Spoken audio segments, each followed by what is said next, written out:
What's up, back with another one. This clip dives into a heavy brilliant idiots moment where Charlamagne and Andrew Schulz stop joking and seriously question power, truth, and accountability in America.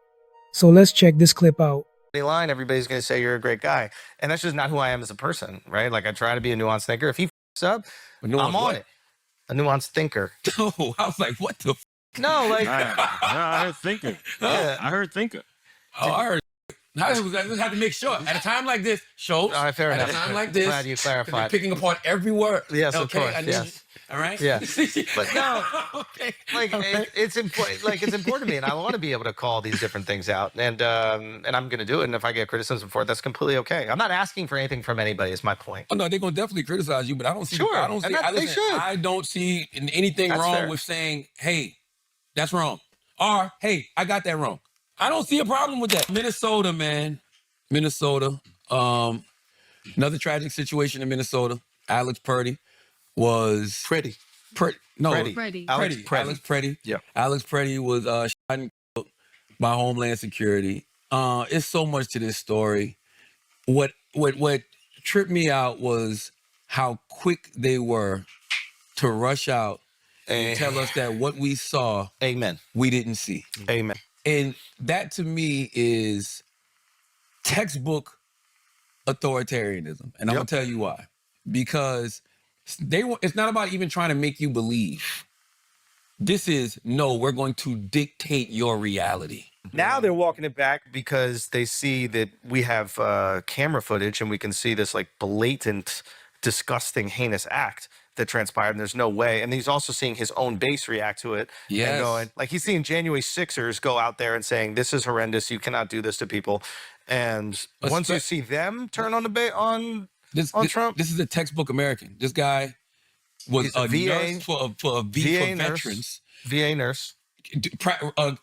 His right to bear concealed carry permit. He had a And permit to carry. Everybody, and it's funny, and I had to think about this, right? Everybody's like, oh, he was at a protest, Who said he was at a protest? That's I think it's really important that you bring up the administration's response. It was disgusting. And the administration swears an oath.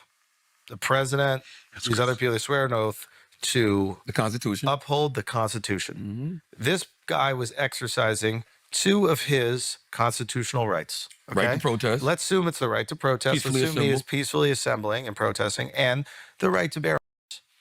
And when you immediately jump to justifying that act, what you are doing is, in an effort to preserve your own personal power, you are shredding the Constitution in the face of the people.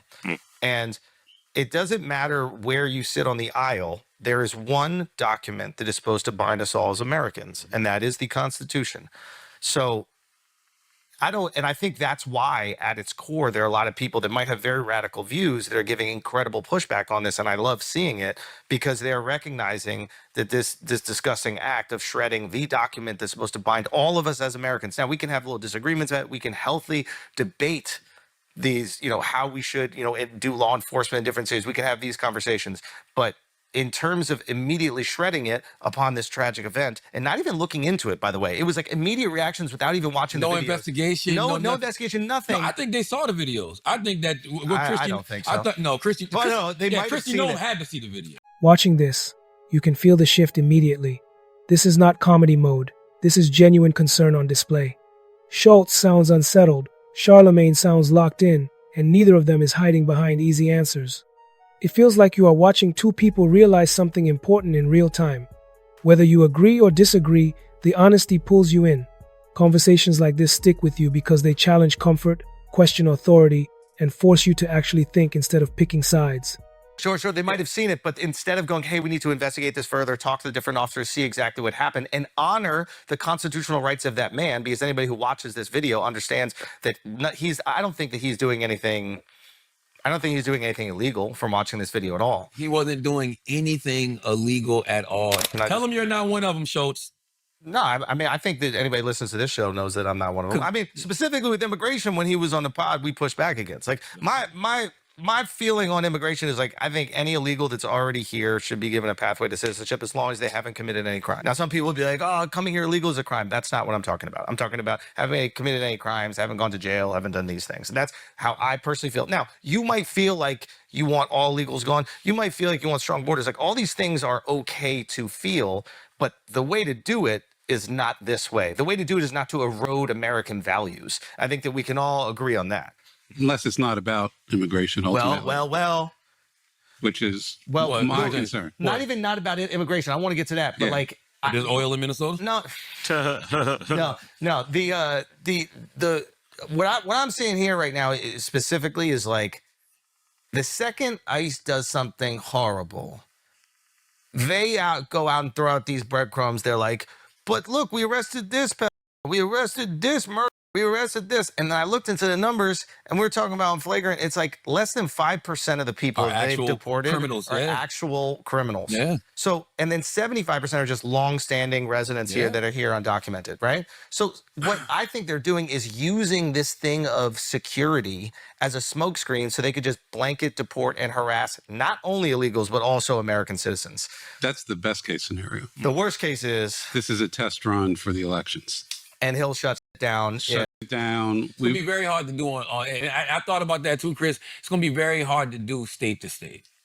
Charlamagne uses this moment with Andrew Schulz to draw a clear line between loyalty and honesty, explaining that his role is not to protect friends from criticism, but to tell the truth even when it is uncomfortable. By calling himself a nuanced thinker, he signals that he refuses to see issues or people as purely good or bad, choosing instead to judge actions as they happen.